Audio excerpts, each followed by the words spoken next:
තෙරුවන් සුබදසනක් මම වෛද්‍ය චමල් සංජීව දෙහිවල ගල්කිස්ස මහනගර සභාවේ විපක්ෂ කණ්ඩායම නායක.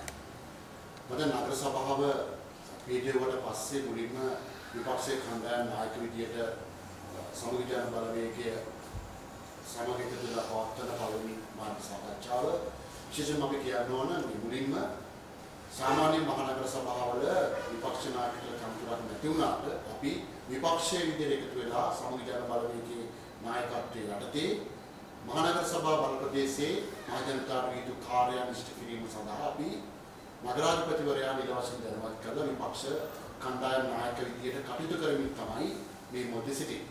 උදව් දැන් මහනගර සභාව පිටුවලා මාසයකට ආසන්න කාලයක් වෙද්දී අපි විපක්ෂයේ විදිහට දියුම් දීලා දින දෙකක් ඇතුළත දෙහිවල ගල්කිස්ස මහනගර සභාවේ පසුගිය අවුරුදු 5ක සිදුවෙච්ච දූෂණ වංචා ආක්‍රමණයතා ගැන සියලු සාක්ෂි සහිතව ඒ ලේඛන අපි අල්ලස්සා දූෂණ මර්දන කොමිසම් සභාවට පසුගිය සතියේ බාර දීමක් කළා. අතරම මේක මෙරටේ මිනිස්සු බලාපොරොත්තු වුණේ ආණ්ඩු පක්ෂයේ තමයි දූෂණයට විරුද්ධව නැත්නම් අල්ලසට විරුද්ධව සටන් කරන්න ඕන කියන එක.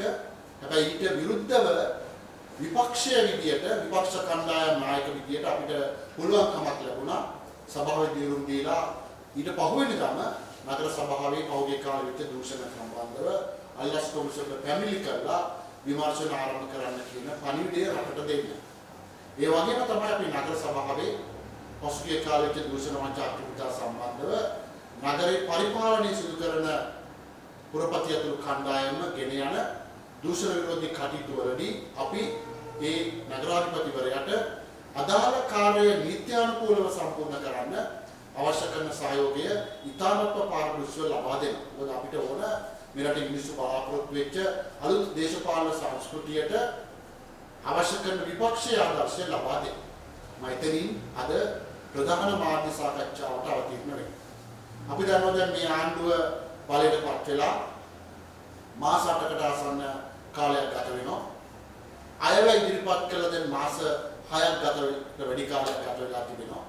ඒතර අයවැය යෝජනා වලදී සංඛ්‍යා ලේඛනාත්මකව තිබුණු කරුණු ප්‍රායෝගිකව මුදල් ප්‍රවාහයක් බවට පත් වෙලා මේ රටේ මිනිස්සුන්ට කොයිතරම් ඵලදායී ලෙස ප්‍රයෝජන ගන්න ව්‍යාපෘති ක්‍රියාත්මක වුණාද කියලා ඉතා බරපතල ප්‍රශ්නයක් දැන් දේශපාලන කණ්ඩායමක් විදියට මෙරට මහ ජනතාවටත් තිබෙනවා. ඒ කියන්නේ අයවැයෙන් ඉදිරිපත් කරපු සංඛ්‍යා ලේඛන ප්‍රායෝගිකව එක් දෙපාර්තමේන්තු අමාත්‍යාංශ හරහා කොයිතරම් දුරකට පෙරලා මහ ජනතාවට ප්‍රතිලාභ ලබන්න රජය සහ භාණ්ඩාගාරය වියදම් කරලාද කියලා අපට බරපතල සැකයක් නිර්මාණය වෙනවා.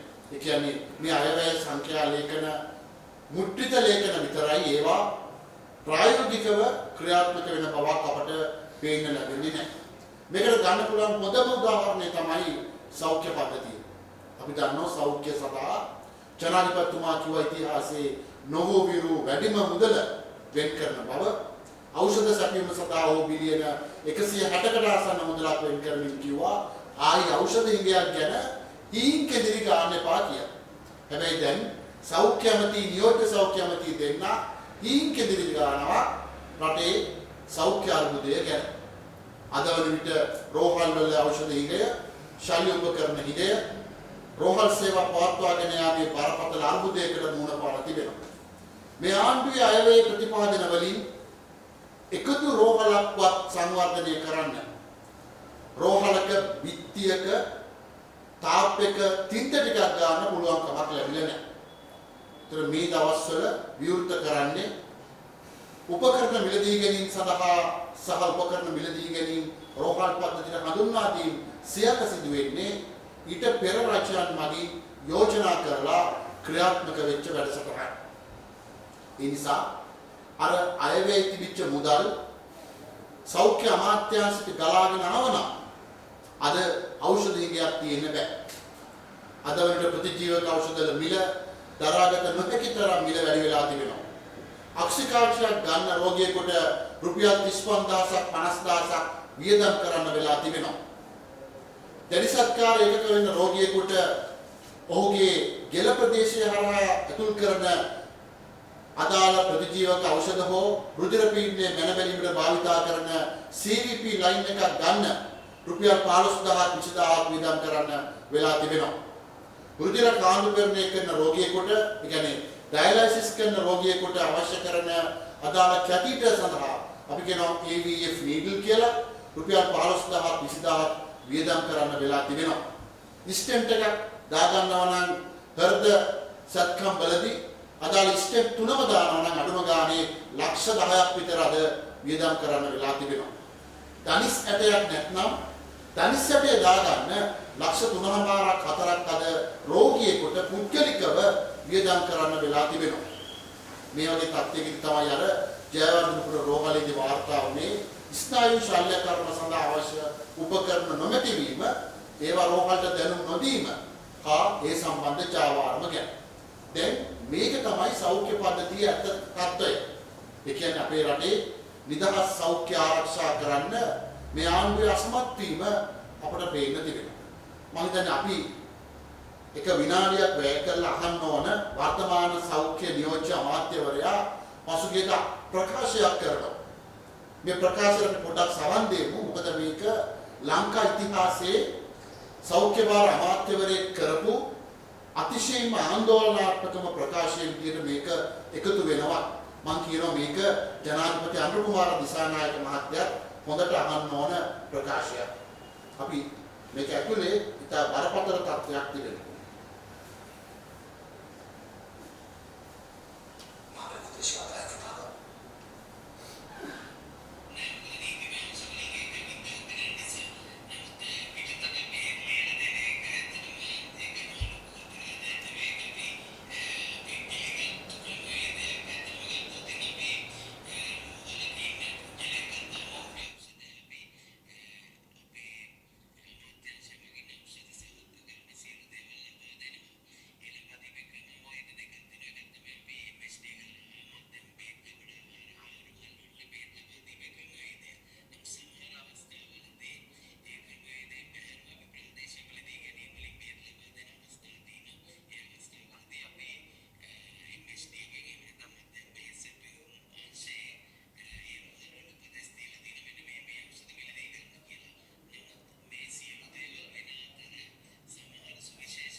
ඒක ඉතාමත්ම බරපතල ප්‍රකාශයක්. ඒ ප්‍රකාශය පිළිදී ලංකාවේ පළවෙනි වතාවට සෞඛ්‍ය අමාත්‍යවරයෙක් පිළිගන්නවා තමන්ගේ පාලනය යටතේ 100% නිදහස් සෞඛ්‍යයක් දෙන්න බැරි බව. ඒ වගේ ප්‍රකාශයක් කරපු ලංකා ඉතිහාසයේ පළවෙනි නියෝජ්‍ය සෞඛ්‍ය අමාත්‍යවරයා තමයි මේ අනුර කුමාර දිසානායක ජනාධිපතිවරයාගේ නියෝජ්‍ය සෞඛ්‍ය අමාත්‍යවරයා. ඔහු කියනවා සෞඛ්‍ය පද්ධතිය මගින් රෝගියාට අවශ්‍ය කරන උපකරණ ලබා දෙන විට රෝගියා පැරලයිස් වෙලා තියෙන්න පුළුවන් කියලා. ඒතර ඒ වගේ සෞඛ්‍ය පද්ධතියක්ද මේ රටේ මිනිස්සු බලාපොරොත්තු වුණේ. කල්ලාතුව පුරෝගතන කළා සැලසුම් හදලා නායකත්වයේ දීලා ඇස්තමේනික හදලා මේක කළමනාකරණය කරගන්න බැරි බව මේ නියෝජ්‍ය සෞඛ්‍ය අමාත්‍යවරයා ප්‍රසිද්ධ ජනමාධ්‍ය ඔස්සේ දැන් පිළි අරගෙන තිබෙනවා. එතකොට මේකේ ප්‍රතිඵලය තමයි අපේ රටේ ජාතික සෞඛ්‍ය ප්‍රතිපත්තියේ වැදගත්ම මූලික උපාංගයක් තමයි රෝගීන්ට ඔහුගේ අතේ තිබෙන මුදල නොසලකා, ඒ කියන්නේ මූල්‍ය විෂමතා නොසලකා වෛද්‍ය ප්‍රතිකාර ලබා ගන්න පාසුකම් තිබෙන්න ඕන කියලා මූලික સિદ્ધාන්තයක් තිබෙනවා. දැන් මේ නියෝජ්‍ය සෞඛ්‍ය අමාත්‍ය පිළිගන්නවා අඩුම ගානේ ජාතික සෞඛ්‍ය ප්‍රතිපත්තියේ තිබෙන ඒ වාක්‍යවත් සම්පූර්ණ කරන්න තමන්ගේ සෞඛ්‍ය අමාත්‍යාංශය අසමත් බව. ඒතර නිදහස් සෞඛ්‍ය ආරක්ෂා කරන්න නිදහස් සෞඛ්‍යයට සංවේදීව බලයට පත්වන ජනාධිපතිතුමන් දකින්න එතුමන් දැන් පන්සල් වලට ගියාම මිනිසුන්ගේ ගුණ සුවඳ ගැන සංවේදීභාවය ගැන කතා කරනවා. හැබැයි අනුර කුමාර දිසානායක ජනාධිපතිතුමාගේ නියෝජ්‍ය සෞඛ්‍ය අමාත්‍යවරයා කියනවා මේ රටේ 100% නිදහස් සෞඛ්‍යයක් බලාපොරොත්තු වෙන්න එපා. රෝගීන්ට ලබා දෙන ඖෂධ ශල්‍ය උපකරණ මිලදී ගැනීම වල ප්‍රමාදය නිසා බෙහෙත් ටික එනකොට උපකරණ එනකොට ලෙඩ පැරලයිස් වෙලා තියෙන්න පුළුවන් කියලා නියෝජ්‍ය සෞඛ්‍ය අමාත්‍යම ප්‍රසිද්ධ ජනමාධ්‍ය ප්‍රකාශ කරනවා.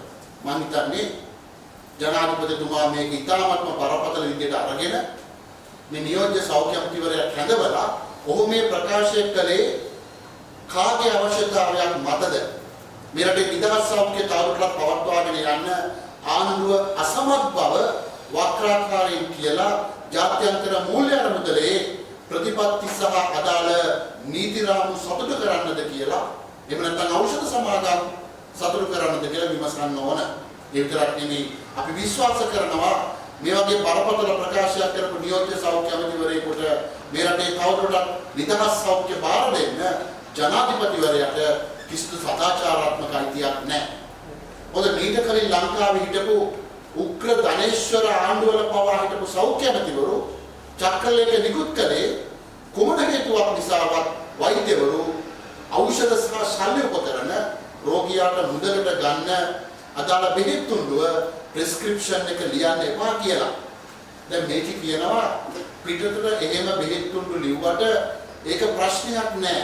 ඒක නීත්‍ය අනුකූලයි කියලා. එහෙනම් ඉස්සෙල්ලාම නියෝජ්‍ය සෞඛ්‍ය අමාත්‍යවරයා අර කලින් හිටපු සෞඛ්‍ය අමාත්‍යවරු නිකුත් කරපු චක්‍රලේඛ අවලංගු කරලා ඉන්න ඕන. මොකද කුමන හේතුවක් නිසාවත් වෛද්‍යවරයෙකුට පුළුවන් කමක් නැහැ සෞඛ්‍ය අමාත්‍යාංශයේ අනුමැතියෙන් තොරව වෛද්‍ය සැපයුම් මේකකේ අනුමැතියෙන් තොරව හිතුමනාපෙට තමන්ට අවශ්‍ය කරන බෙහෙත් හරි ශල්‍ය උපකරණ රෝගියෙකුට ලියන්න. ඒ නිසා තමයි අල්ලස් කොමිසම විමර්ශන පවත්වන්නේ. මේ සම්බන්ධ තොරතුරු ගණනාවක් දැන් ලැබෙමින් පවතිනවා. ඒ නිසා මම හිතන්නේ අපේ රටේ සෞඛ්‍ය පද්ධතියේ බරපතල තත්ත්වය කළමනාකරණය කරන්න මේ ඇමති සහ නියෝජ්‍ය ඇමති අසමත් බව මේ නියෝජ්‍ය සෞඛ්‍ය ඇමතිගේ හීන් කෙදරියෙන් අපට පේනවා. දැන් ඒ වගේම තමයි මේ ආණ්ඩුව බලයට පත්වීමේදී විශේෂයෙන්ම අපි දන්නවා මේ රටේ මහ ජනතාව නීතිය ක්‍රියාත්මක කිරීම ගැන විශේෂ බලාපොරොත්තුවක් තිබුණා. ලසන්ත වික්‍රමතුංග ඝාතනය, කීර්තිනායක ඝාතනය, පැහැර ගැනීම සහ පහර දීම, ප්‍රදීප් බෙක්නැලිගොඩ අතුරුදහන් කිරීම සහ ඝාතනයේ ඉඳලා මහ බැංකු බැඳුම් කර වංචාව, අර්ජුන මහේන්ද්‍රන්ව ලංකාවට රැගෙනීම, බඩලන්ත වදකාගාරයේ සම්බන්ධ විමර්ශන, පාස්කු ප්‍රහාරයේ විඳිතයන්ට සාධාරණයක් ඉෂ්ට කළ එකේ මහමොලකරුවන්ව අත්අඩංගුවට ගැනීම වගේ විශාල වපසරියක නීතිය ක්‍රියාත්මක කිරීම ගැන බලාපොරොත්තු ලබා දුන්නා. හැබැයි අපිට පේන දෙයක් තමයි පසුගිය ආණ්ඩු කාලේ දාපු විවිධ තාක්ෂණික හේතුන් මත ප්‍රමාද වෙච්ච නඩුවල තීන්දුව ලැබෙමින් පවතින අවස්ථාවක් නිසා අර මේ ආණ්ඩුව අලුතෙන් සක්‍රිය වෙලා තියෙන දූෂණ වංචා අක්‍රමිකතා ගැන පැමිණිලි කරන බවක් පේන්න ලැබෙන්නේ නැහැ. අපි දැක්කා ඒකට කරලා හොඳම උදාහරණය තමයි සෞඛ්‍ය අමාත්‍ය නලින්ද ජයතිස්ස මැතිතුමා සෝකිය පළමු පාර්ලිමේන්තු සැසිවාරයේදී කිව්වා මේ රටේ කොවිඩ් සම්බන්ධව සහ ප්‍රතිදේහ කට්ටට සම්බන්ධව වංචාවක් වෙලා තිබෙන බව. හැබැයි එහෙම කියලා මාස දැන් 6ක් විතර වෙනවා. තාම මේ ලිපිගොනුව නීතිපති දෙපාර්තමේන්තුවට හරි අල්ලස් කොමිසමට හෝ අපරාධ පරීක්ෂණ දෙපාර්තමේන්තුවට බාර දෙන්න සෞඛ්‍ය අමාත්‍ය සමත් වෙලා නැහැ. ඒත් අපිට බරපතල ප්‍රශ්නයක් තියෙනවා මේ ආණ්ඩුවට තමන් විසින් සොයාගත්ත කරුණු ගැන සත්‍ය වශයෙන්ම නීතිය ක්‍රියාත්මක කරන්න ඕනෑකමක් තියෙනවද කියලා. ඒ වෙනුවට අපට පේන්නේ ජනාධිපතිතුමා ජර්මනියේ ගියත්, පන්සල් වදින්න ගියත්, අධිකරණ ඇමතිතුමා යන හැම මාධ්‍ය සාකච්ඡාවකදීම අනෙක් ඇමතිවරුන්ගේ හැම මාධ්‍ය සාකච්ඡාවකදීම ඒගොල්ලන්ට කතා කරන්න වෙලා තිබෙන්නේ කෙහෙලිය රඹුක්කැලට එරෙහි මාලිගා කන්ද මහේස්ත්‍රාත් අධිකරණයේ තිබිච්ච නඩුව ගැන විතරයි. අපි දැන් මේ නඩුව ඒ දක්වා පැමිණීමේදී මේ රටේ සිවිල් සංවිධානවල සටනේ ප්‍රතිඵලයක් නිසා තමයි තව දින කිහිපයකින් ඔහුට අධිචෝදනා ගොනු වෙන්නේ. ඒ නිසා මේ ආණ්ඩුවෙන් අපි ඉල්ලන අවසාන වශයෙන් කෙහෙලිය සරණං ගච්ඡාමි යනවා වෙනුවට අර ඕගොල්ලෝ ළඟ තිබිච්ච ලිපිගණු ටික ඒ ෆයිල් ටික අලස් කොමිසමට හෝ නීති අංශ වලට බාර දීලා නීතිය ක්‍රියාත්මක කරන්න. මොකද මේ රටේ මිනිස්සු මේ වෙලාවේ ආණ්ඩුවේ පැවැත්ම අලස් කොමිසම මත පමණක් රඳාපවතිනවා නම් ඒක ආණ්ඩුවට දිගු ගමනක් යන්න හේතුවක් බවට පත් වෙන්නේ නැහැ. නිසා අපි විශ්වාස කරන ජනාධිපතිවරයා අපි මේ මතු කරපු කරුණු ගැන ඉතාමත් සංවේදීව අවධානය යොමු කරලා මේවට විසඳුම් ලබා දෙන්න, ප්‍රායෝගික විසඳුම් ලබා දෙන්න කඩනම් පියවර ගනිමු කියලා.